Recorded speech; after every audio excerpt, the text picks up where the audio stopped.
Mark, thanks so much for joining Hi, us. So it isn't just about mowing in a cricket pitch.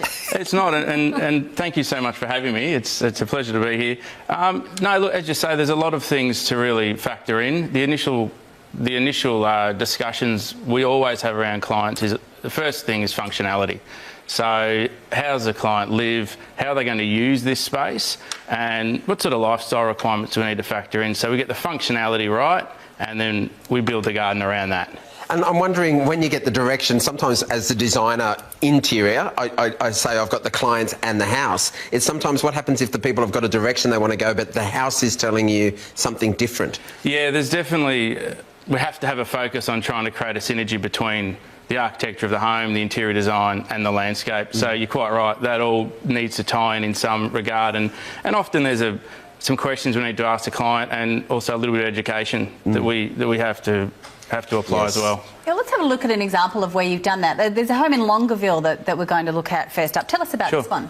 So this project was, we were invited to be involved by Clinton Cole from C+C. Now, Clinton was both architect and builder of this property. So Longueville's a very traditional suburb, a lot of traditional homes and traditional native gardens. So we have used predominantly native gardens on this project, but they've been used in a very non-traditional way to create a contrast with those surrounding suburbs. And we've also had a very strong focus on connecting the architecture of the property back to the gardens and trying to create a connection there. So you'll see a lot of the plants we've chosen have got blues and greens and silvers, and that's in a direct response to a lot of the corrugated iron that was used on the build.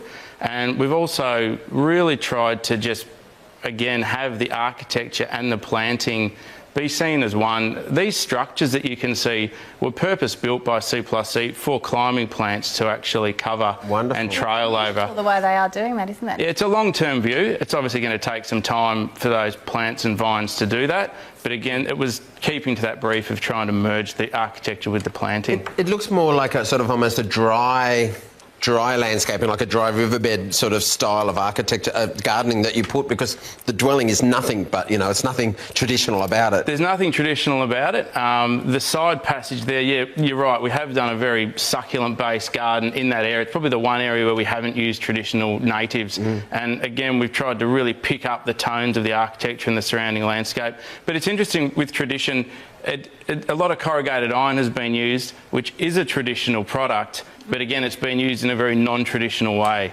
just to create, a lot of interest. I mean, it's a pretty spectacular property. Yeah, you must have loved working on that one. Yeah, it was a really great opportunity, and full credit to Clinton and his team for really letting us, again, integrate our gardens into the build. I'm wondering, when you're dealing with the clients, it's interesting that you talk about the future of the landscaping, and you can see this is your world, but how do clients deal with it when you're saying, now, this is the plant now, and it's like 2 metres high, but it's going to grow all the way there, and they go, oh, we thought it would be green now. Yeah, so there were 2 stages to this, and I guess like the succulent garden that we touched on, that provides some instant gratification. We use fairly mature plants, and that's there pretty much from day one for something for them to enjoy now. And then the rest of it is, I guess they get to see that evolution of the rest of the garden developing. Photos are fantastic, so we'll show a plant when it's, particularly with the vines, we'll say this is a vine that's been on a structure for 10 years, this is what you can expect. But there's a little bit of patience and a little You're going to enjoy the journey. Exactly. Longer. Moving on to Randwick now. Tell us about this property. So we're invited to be involved with this project through Matt Day, who's another architect we work with. And Matt's done a great job at really opening up the back of this property to let the light in and also connect to the existing landscape. So our brief was in 2 parts. The client wanted a really low maintenance, lush garden that connected to the house, but also had an outdoor entertaining zone that would take you out into the garden so you can enjoy it. And a lot of that was their response to a request to create another zone for their teenage children, because this was a new build, growing family. Out to the fire pit, and guys. they really needed their own spaces, exactly.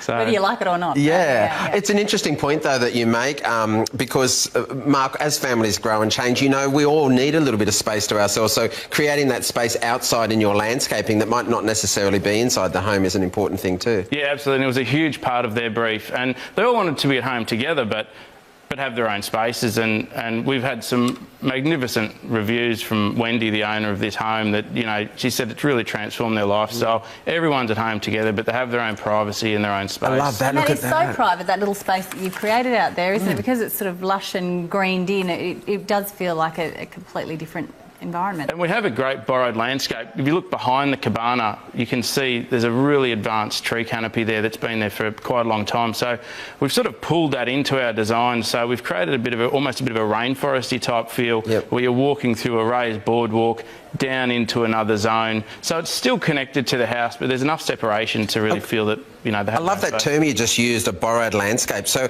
when you're doing the scheme, it's almost like another point that you've got to be aware of how the surrounding landscaping is and how it impacts on the style of what you're going to do. Because in this case, you've used it with great benefit to absolutely. add another layer. Yeah, and so has Matt. You can see how he put that massive big glazed wall at the back of the house, which really, you almost feel like you can reach out and touch those trees. So, yeah, I think we've all picked up on that as a real asset. We're not looking out at a building. There's no real privacy issues. Great. So let's just open it up and... Yeah, it's much softer, a green wall instead of a built wall. Right.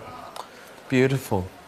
It's really nice. I'm wondering too, with the landscaping being low maintenance, I'm presuming that that's a big tick for everybody's that they want these days, because everyone's time poor. It particularly was with this project because Wendy specifically did not want lawn. They didn't want to have to maintain lawn or to worry about lawn. So we've chosen a lot of lush grasses that really maintain themselves. And all gardens need some maintenance. There's nothing such as a zero maintenance garden, but you can definitely tailor your design to be less maintenance. And I think, you know, we do some maintenance for this property, but it's literally maybe 3 or 4 times a year. Yeah, great. Yeah.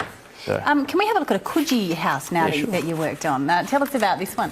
Ooh. So this was a new build. I initially met these clients about 3 or 4 years before this took place, and we had a discussion. They were just about to start renovating, and then a few years later they made contact and they were ready to go. So this is a real resort-style family home, and our brief was to install lush gardens with a lot of bold foliage and textured planting and splashes of colour to add interest and just beauty to the surrounding landscape. Most of the building was complete by the time we got there, so we were really focusing mainly on the soft work. I love that. Now, that's a common thing in a lot of homes, particularly that I deal with, that splashback window in the kitchen, and people end up, you know, we talk about it with clients about, you know, looking at this wall, but you've created that beautiful green wall by hanging things off the fence. That's right, yeah, we put some wall-mounted planters up there and used some cascading plants to create a bit of a waterfall effect.